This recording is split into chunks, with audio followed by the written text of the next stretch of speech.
Cette revue vous est en partie présentée grâce à Kaya Boutique, votre source pour tout ce qui touche les univers Star Wars, Marvel, DC Comics, G.I. Joe et bien plus.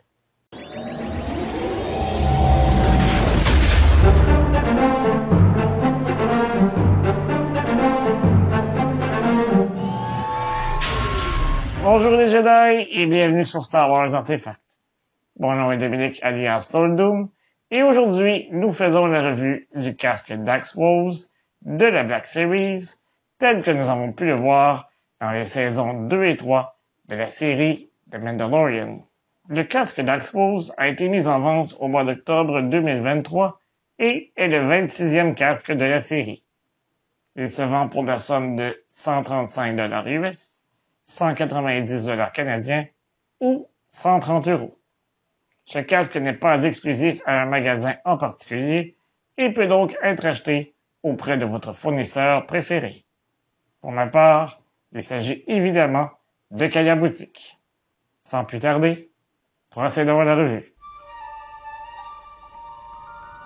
Pour ce qui est de la boîte, à l'avant, nous avons une image du casque. Sur le côté angulaire, nous avons deux illustrations du personnage. Sur le côté droit, nous avons une image de profil de style rayon X. À l'arrière, nous avons les renseignements traditionnels. Et sur le côté gauche, l'orabèche aux côtés des schémas techniques signifie Interior View et LEDs.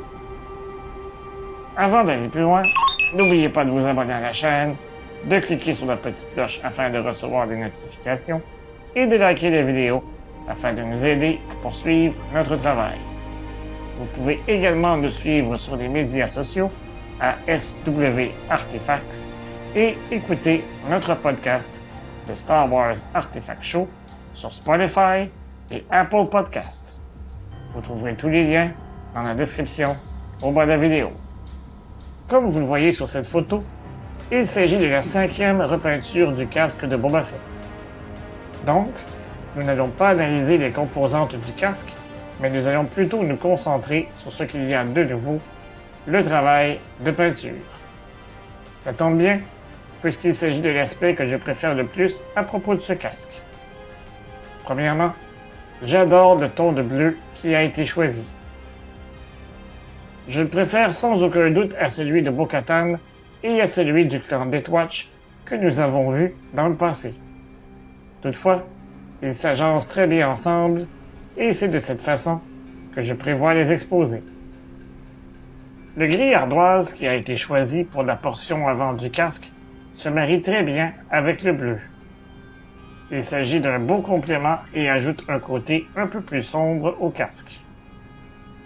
Cette couleur a également été choisie pour la bordure qui se rend jusqu'à l'arrière du casque ainsi que sur la grille d'aération. Un peu plus haut, une bande d'un gris plus pâle fait le tour du casque environ à la hauteur du front. C'est toutefois le travail de vieillissement qui retient le plus mon attention. On peut également y apercevoir de très belles traces d'usure et de saleté à la grandeur du casque. Il y a même de la peinture écaillée à certains endroits. Aucun endroit n'a été oublié comme vous pouvez le voir sur le télémètre. J'ai eu une petite crainte pour ce qui est du panneau amovible, car sur les images de synthèse publiées sur le site d'Hasbro, le panneau ne démontrait aucun signe de vieillissement. Comme pour tous les casques faits à partir de ce moule, le télémètre s'illumine et les deux petites lumières rouges clignotent en alternance. Pour profiter de cette fonction, il faut insérer une pile AAA dans le compartiment situé sous le télémètre. Si vous avez déjà un casque fait à partir de ce moule, vous savez déjà de quoi je parle. Pour sa part, l'intérieur du casque est identique à toutes les versions précédentes. Cela dit, il est agréable d'avoir une finition, contrairement au casque de Stormtroopers impériaux.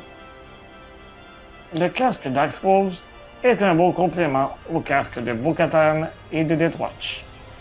Personnellement, j'ai choisi de les exposer ensemble, accompagné du casque de Din Djarin. Peut-être que je changerai d'idée si Hasbro décide de faire le casque de Oscar Reeves. Mais je dois vous avouer que je ne suis pas le plus grand fan de ce casque à cause du manque de détails. Entre-temps, dites-moi ce que vous pensez de ce casque. L'ajouterez-vous à votre collection? Dites-le moi dans les commentaires au bas de la vidéo.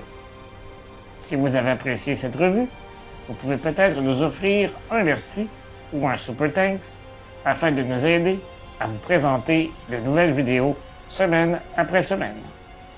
Je vous donne rendez-vous la semaine prochaine pour une autre revue.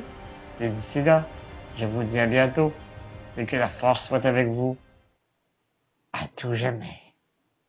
Remember, the Force will be with you, always.